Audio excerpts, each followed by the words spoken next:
مجھے کچھ گڑبڑ لگ رہی ہے، مگر دوسری طرف سے مرد کی آواز نہیں آ رہی تھی۔ میں کچھ سوچ کر اس وارڈ میں داخل ہو گیا۔ وہ عورت اب بے ہوش ہو چکی تھی، یقیناً اسے تکلیف ہو رہی تھی۔ میں قدم با قدم چلتا ہوا بیبی کاٹ کے پاس آیا۔ بچی زندہ نہیں تھی، اس کو سانس نہیں آ رہی تھی۔ میرا دماغ تیزی سے کام کرنے لگا۔ کیا مجھے یہ کرنا چاہیے تھا؟ یہ نہیں، میرے ضمیر نے فوراً نفی کی تھی، مگر میں اپنے ضمیر پر غالب آ چکا تھا۔ اس موقع کو میں اب کسی قیمت پر ضائع نہیں ہونے دوں گا۔ میں نے وہ بچی اٹھا لی اور اپنے وارڈ میں آ گیا۔ جلدی سے اپنی ایک بیٹی اٹھائی اور اس وارڈ میں داخل ہوا۔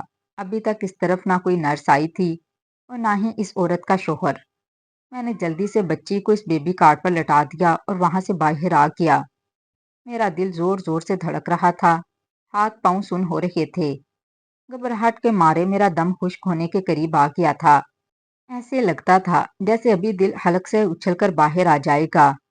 ایسا حال میں نے اپنی زندگی میں کبھی خود کا محسوس نہیں کیا تھا۔ میں واپس کمرے میں آ گیا۔ کچھ دیر بعد میں نے اپنا سانس بحال کیا اور پھر فوراً اٹھ کر ڈاکٹر کے پاس چلا گیا تاکہ اپنی بیوی کے سامنے اس بات کو ظاہر کر سکوں کہ مجھے اپنی اولاد سے کتنی محبت ہے اور میں اپنی اولاد کے لیے کتنا تڑپ رہا ہوں۔ ڈاکٹر کو جاتے ہی میں نے ٹھیک ٹھاک سنا دیا کہ آپ لوگ اوپر راؤنڈ کیوں نہیں لگا رہے؟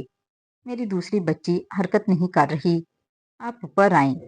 ڈاکٹر نے مجھے حیران ہو کر دیکھا اور پریشان ہو کر بولی تھی، خدا کا شکر تھا کہ آپ کی دونوں بیٹیاں صحیح سلامت تھیں۔ میں نے ذاتی طور پر ان دونوں کا چیک اپ کیا تھا۔ آپ کیا بات کر رہی ہیں؟ میری بے چینی کو دیکھ کر وہ فوراً میرے ساتھ اوپر آ گئی اور وارڈ میں ہم دونوں داخل ہوئے تو میری بیوی بھی کافی بے چینی سے دوسری بیٹی کی طرف بڑھنے کی کوشش کر رہی تھی۔ اندر آتے ہی وہ چیخ کر بولی، مجھے حالات ٹھیک نہیں لگ رہے شمس، اب دوسری کو دیکھیں، وہ بالکل بھی حرکت نہیں کر رہی اور نہ رو رہی ہے، اس کو سانس بھی نہیں آ رہی، اس کا پیٹ بھی اوپر نیچے نہیں ہو رہا۔ اپنی بیوی کی تڑپ کو دیکھ کر میں نے ڈاکٹر کی طرف دیکھا، وہ میری بچی کا چیک اپ کر رہی تھی۔ چہرے پر دھیرے دھیرے مایوسی آنے لگی تھی۔ اس نے بچی کو الٹ دیا تھا، اس کی پیٹھ پر ہاتھ مارنے لگی تھی، جبکہ میری بیوی کا سانس تھونکنے کی مانت چل رہا تھا۔ میں ابھی لمحہ با لمحہ پہلو پہ پہلو بدل رہا تھا۔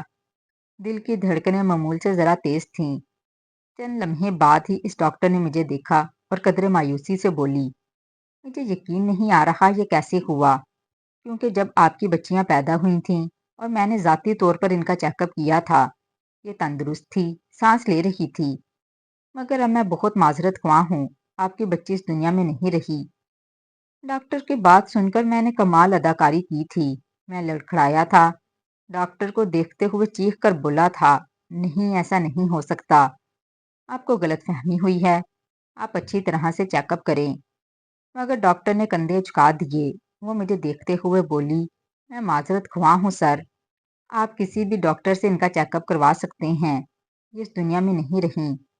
جبکہ میری بیوی اچانک ہی ایک بلند چیخ کے ساتھ بے ہوش ہو گئی۔ وقت دھیرے دھیرے گزرتا جا رہا تھا۔ وہ بچی میری نہیں تھی، مگر اسے دفناتے وقت میرا دل عجیب ہو رہا تھا۔ ایسا لگ رہا تھا جیسے میں اپنی سکی اولاد کو خود اپنے ہاتھوں سے دفنا رہا ہوں۔ دل کٹ رہا تھا، آنکھوں سے آنسو بہہ نکلے تھے۔ مجھے معلوم تھا ساری زندگی میری بیوی دوسری بیٹی کی آس میں گزار دے گی، مگر یہ کرنا ضروری تھا۔ میں اس کے جذبات کے ساتھ کھیلنا نہیں چاہتا تھا، مگر میں ایک پریکٹیکل مرد تھا اور انسان کی زندگی سننے میں کچھ اور، دیکھنے میں کچھ اور ہوتی ہے۔ میں یہ جانتا تھا۔ بچی کو دفنا کر میں گھر پہنچا تو میری بیوی بہت رو رہی تھی۔ اس کا رونا مجھ سے بالکل بھی دیکھا نہیں جا رہا تھا۔ میں نے اسے بہت مشکل سے سنبھالا، ڈپٹ کر اس کا دھیان اپنی دوسری بیٹی کی طرف لگایا، مگر اس کا حال بہت برا ہوتا جا رہا تھا۔ اچانک اس نے مجھے زور سے دھکا دیا اور مجھے دیکھتے ہوئے بولی، یہ سب آپ کا کیا دھرا ہے؟ میرا دل دھک سے رہ گیا۔ میں کچھ کہتا اس سے پہلے ہی وہ بولی، آپ چاہتے ہی نہیں تھے کہ میری بیٹی پیدا ہو، آپ کے دل میں ہی نہیں تھا، تو پھر اب آپ کیوں دکھ جتا رہے ہیں؟ وہ کافی خفا ہو گئی۔ میں نے اس کی بات مکمل سن کر سکون کا سانس خارج کیا۔ وہ کسی سے بات نہیں کر رہی تھی، بس خاموشی سے اپنے کمرے میں پڑی ہوئی تھی۔ وقت دھیرے دھیرے گزرتا جا رہا تھا۔ 2 ماہ بعد اس کی حالت اب بہتر ہونا شروع ہوئی۔ وہ اب دوبارہ زندگی کی طرف لوٹ کر آنے لگی۔ میں نے شکر ادا کیا کہ تھوڑا بہت ہی صحیح، مگر وہ اب ٹھیک ہو گئی۔ وقت گزرا تھا اور میرے پارٹنر نے مجھے جواب دے دیا۔ میں دکان پر وقت نہیں دے پا رہا تھا اور ہمارا کافی نقصان ہوتا جا رہا تھا۔ میں نے اپنے پارٹنر کو سمجھانے کی بہت کوشش کی کہ بھائی میں ابھی تھوڑا پریشان ہوں، مجھے تھوڑا وقت دے دو، میں جیسے ہی سیٹل ہو جاؤں گا کام کی طرف واپس لوٹ آؤں گا، مگر اس نے منع کر دیا۔ وہ میرے حصے کی رقم مجھے دے چکا تھا اور میرے ساتھ پارٹنرشپ ختم کر لی تھی۔ میں اب مزید الجھن میں آ گیا۔ تھوڑے سے پیسے میں میں اپنا کاروبار دوبارہ کیسے شروع کر سکتا تھا؟ میں کسی سے ادھار بھی نہیں لے سکتا تھا کیونکہ مجھے معلوم تھا میں ادھار پورا نہیں کر پاؤں گا۔ بیوی، ماں، میں اور اب بچی بھی، ہم 4 افراد تھے۔ میں کیسے سب کا خرچہ برداشت کرتا؟ اسی لیے میں نے نوکری ڈھونڈنا شروع کر دی۔ میری بیوی نے کافی اعتراض کیا تھا۔ میں اپنے میکے سے ادھار پکڑ لیتی ہوں، آپ دوبارہ کاروبار شروع کریں، اس طرح نوکری میں برکت نہیں ہوتی، جو سکون آرام اپنے پیسے میں ہے وہ نوکری میں نہیں۔ مگر میں نے اس کی بات نہیں سنی اور اسے صاف منع کر دیا کہ پیسے لینا مسئلے کا حل نہیں، پیسے واپس بھی دینے ہوں گے، اسی لیے بہتر ہے میں ملازمت کر لوں، کاروبار میں بہت مشقت ہوتی ہے۔ وقت دھیرے دھیرے گزرتا جا رہا تھا مگر حالات دن بہ دن مشکل ہوتے جا رہے تھے۔ مجھے سمجھ ہی نہیں آ رہا تھا کہ میرے ساتھ ایسا کیوں ہو رہا ہے۔ حالانکہ بیٹی پیدا ہونے کے بعد تو ہر انسان کا وقت بدلتا ہے، مگر میرا وقت بہت پیچیدہ ہو گیا تھا۔ ایسا کیوں ہو رہا تھا مجھے معلوم نہیں تھا، مگر دھیرے دھیرے زندگی سے سکون بھی جاتا جا رہا تھا۔ بہت مشکل سے مجھے ایک معمولی ملازمت ملی تھی جس سے نہ میرے گھر کا گزارا ہو رہا تھا اور نہ ہی میرا اپنا۔ بیٹی بھی اب دھیرے دھیرے بڑی ہونے لگی تھی، مجھے اب اس کی بھی فکر ستانے لگی تھی۔ اس کا اسکول، ٹیوشن، آگے کی زندگی، سب مسائل کیسے حل ہوں گے؟ یہ باتیں میری سمجھ سے بالا تر تھیں۔ آج معمول کا ہی دن تھا، میں برآمدے میں بیٹھا ہوا تھا جب جھنجھلاتی ہوئی میری بیوی میرے پاس آئی اور مجھے دیکھتے ہوئے بولی، آپ کیا کر رہے ہیں؟ میں نے آپ سے 2 دن پہلے کہا تھا کہ گھر میں آٹا ختم ہو گیا ہے، مگر آپ کو پرواہ ہی نہیں، آپ کا دماغ کہاں رہتا ہے؟ اس کی بات سن کر میں چیخ کر بولا، کیا کروں میں؟ اب ہر وقت آٹا، راشن، پیسہ، کپڑے، یہی تو سب کرتا رہتا ہوں۔ میں بھی انسان ہوں زرینہ، میری طرف بھی دیکھ لو، کب تک میں آپ سب کا بوجھ اٹھاؤں گا؟ میری بات سن کر امی بھی باہر آ گئیں اور مجھے دیکھتے ہوئے بولیں، تم بوجھ نہیں اٹھا رہے، یہ تمہاری ذمہ داری ہے شمس۔ اور کس طریقے سے بات کر رہے ہو اپنی بیوی سے؟ یہ تربیت کی ہے میں نے تمہاری؟ امی کی بات سن کر میں بھی بھڑک اٹھا، اور کیا کروں، آپ لوگ خود مجبور کر رہے ہیں مجھے اس طرح بات کرنے پر۔ میں اب مزید یہ سب برداشت نہیں کر سکتا تھا۔ میں نے کتنی بار آپ لوگوں کو سمجھایا تھا، ہر چیز میں ہاتھ کھینچ کر استعمال کریں، میرے پاس فالتو کا پیسہ نہیں ہوتا جو ہر آئے دن راشن ڈالتا رہوں، حد کرتے ہیں آپ لوگ بھی۔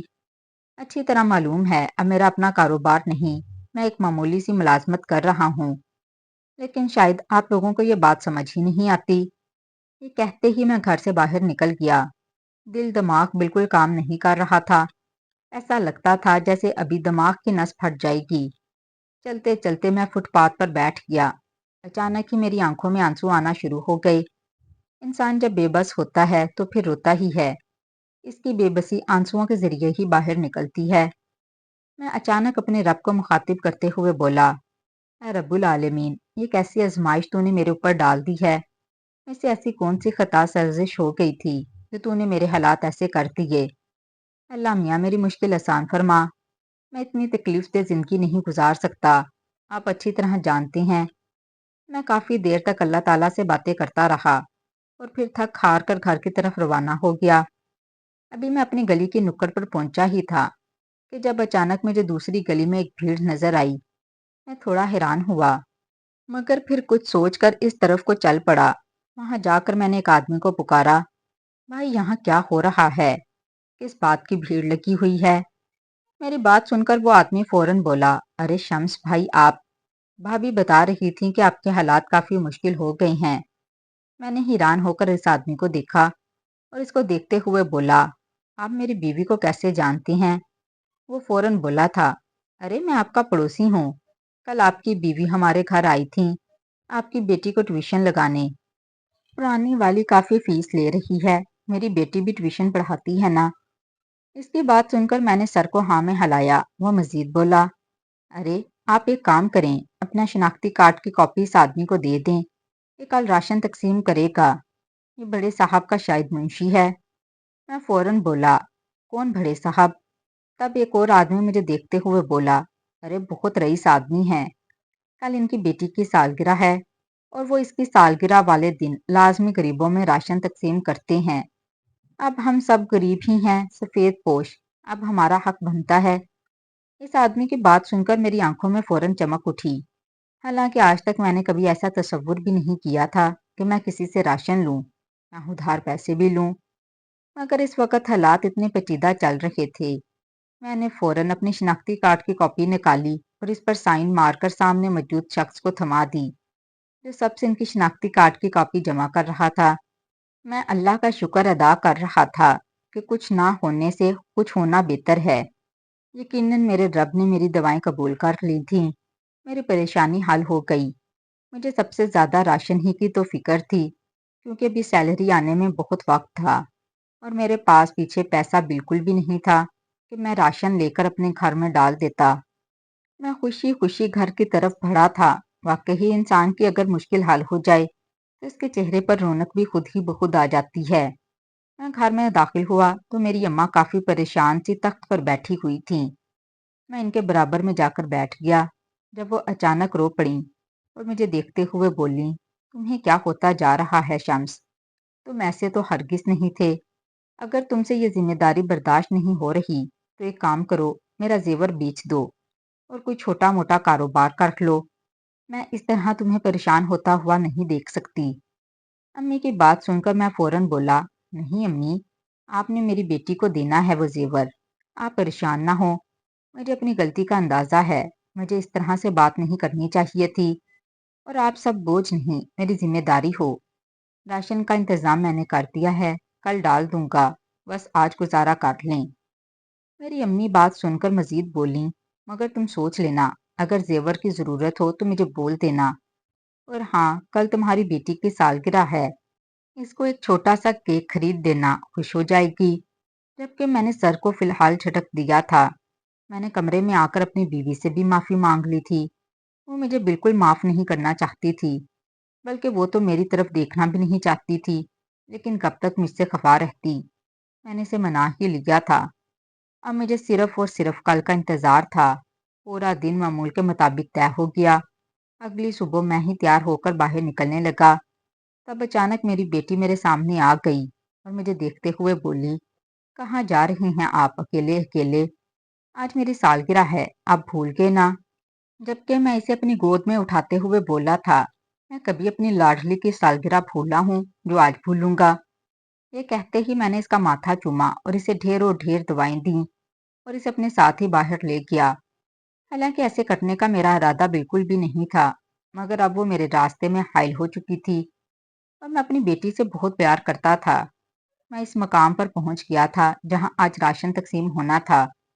میرے پہنچنے سے پہلے ہی وہاں کافی بھیڑ لگی ہوئی تھی، حالانکہ میں نے صبح کا انتخاب بھی اس لیے کیا تھا کہ کم بھیڑ ہوگی، مگر اتنے لوگوں کو دیکھ کر مجھے سخت کوفت ہونے لگی۔